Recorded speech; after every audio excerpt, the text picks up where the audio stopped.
Good morning Badi. ಎಲ್ರಿಗೂ good morning darling. ಇವತ್ತು ಅಷ್ಟೇ ಒಂದು 5 ನಿಮಿಷ ಬೇಗ ಎದ್ಬಿಟ್ಟೆ. ನೋಡಿದ್ರೆ ಹಾಗೆ ಏನೋ 1 ಮಂತ್ ಪ್ಲ್ಯಾನ್ ಅಂತ ಬಂದೈತೆ ಬ್ಲೂಟಿಕ್ದು. ಅದನ್ನು ತೊಗೊಂಡೆ. ಇವತ್ತು ಕಸ ಗುಡಿಸೋದು ನಾನೇ ಗುಡಿಸ್ಬಿಟ್ಟು ಫಸ್ಟ್ ಎದ್ದಿದ ತಕ್ಷಣ ಕಸ ಗುಡಿಸೋದ್ರಲ್ಲೇ ಸ್ಟಾರ್ಟ್ ಆಯಿತು ಕೆಲಸ. ನೋಡಿದ್ರೆ ಕರೆಂಟೇ ಹೊರ್ಟೋಯ್ತು ಚಾರ್ಜ್ ಹಾಕ್ಕೊಳ್ಳೋಣ ಅಂದರೆ. ಹಾಗೆ ನೀರು ಕುಡಿತಾ ಕುಡಿತಾ ಆಚೆ ಮತ್ತೆ ಸೈಟ್ ಹೊಡಿಯೋಕೆ ಹೋದರೆ ಯಾರೂ ಇರಲಿಲ್ಲ ಬೆಳಗ್ಗೆ. ಮತ್ತು ಹಂಗೆ ಸುಮ್ಮನೆ ಮನೆ ಒಳಗೆ ಬಂದೆ ತಲೆ ಎಲ್ಲ ಆಡಿಸ್ಕೊಂಡು ನೋಡಿ.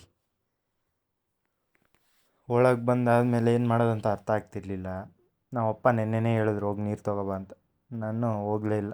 ಆಮೇಲೆ ಕರೆಂಟ್ ಬಂದು ಫ್ಯಾನೆಲ್ಲ ಆಫ್ ಮಾಡಿಬಿಟ್ಟು ಬ್ಲ್ಯಾಕ್ ಕಾಫಿ ಫಸ್ಟು ಎದ್ದಿದ ತಕ್ಷಣ ಬ್ಲ್ಯಾಕ್ ಕಾಫಿ ಪೌಡ್ರೇ ಇಲ್ಲ ಗುರು. ಕಾಫಿ ಪೌಡ್ರ್ ಹಾಕ್ಕೊಳ್ಳೋಣ ಅಂದ್ಕೊಂಡೆ, ಆದರೆ ಕಾಫಿ ಪೌಡ್ರೇ ಇಲ್ಲ, ಖಾಲಿ ಆಗೋಯ್ತು. ನೆನ್ನೆ ತರಿಸ್ದೆ.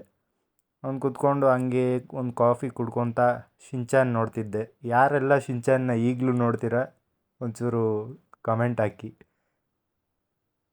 ಆಮೇಲೆ ಉಜ್ಬಿಟ್ಟು ಒಂಚೂರು ಸ್ಟೀಮ್ ತೊಗೊಂಡೆ ಫೇಸ್ಗೆ. ನೋಡೋರಲ್ಲ, ತುಂಬ ದಿವಸ ಆದಮೇಲೆ ತೊಗೊಂಡೆ.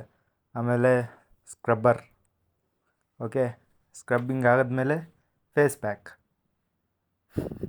ನಗಬೇಡಿ ಪ್ಲೀಸ್ ಯಾರೂ. ಒಂದು ಸ್ವಲ್ಪ ಹೊತ್ತು ಇದೇ ಮುಖನೇ ನೋಡಬೇಕು. ಈ ಅಡುಗೆ ನಂದೆ. ಓಕೆ, ದಾಲ್ ಮಾಡೋಣ ಅಂತೇಳ್ಬಿಟ್ಟು ಮಾಡ್ತಿದ್ದೀನಿ. ಏನಿಲ್ಲ, ಅದು ಪ್ರಾಸೆಸ್ ಅಷ್ಟೇ ತೋರಿಸ್ದೆ. ಹೋಗಿ ಸ್ನಾನ ಮಾಡ್ಕೊಬಂದು ಡ್ರೆಸ್ ಹಾಕ್ಕೊಂಡು ಆಮೇಲೆ ಒಂಚೂರು ತಲೆ ಬಾಚ್ಕೊಂಡು ಸನ್ಸ್ಕ್ರೀನ್ ಮಾಯ್ಶ್ಚರೈಸರ್ ಹಾಕ್ಕೊಂಡು ಮತ್ತೆ ಒಳಗೆ ಬಂದು ಕುಕ್ಕಿಂಗ್ ಮತ್ತೆ ಸ್ಟಾರ್ಟ್ ಮಾಡಿದೆ. ಎಲ್ಲ ಮುಗಿಸ್ಬಿಟ್ಟು ತಿಂದ್ಬಿಟ್ಟು ಕೆಲ್ಸಕ್ಕೆ ಹೋಗೋಣ ಅಷ್ಟರಲ್ಲಿ ಮಳೆ ಬಂದ್ಬಿಡ್ತು. ಇನ್ನೇನು ಮಾಡೋಕ್ಕಾಗಲ್ಲ ಅಂತೇಳ್ಬಿಟ್ಟು ಆ್ಯನಿಮಿ ನೋಡ್ಬಿಟ್ಟು ಸುಮ್ಮನೆ ದಬಾಕ್ಕೊಂಡೆ.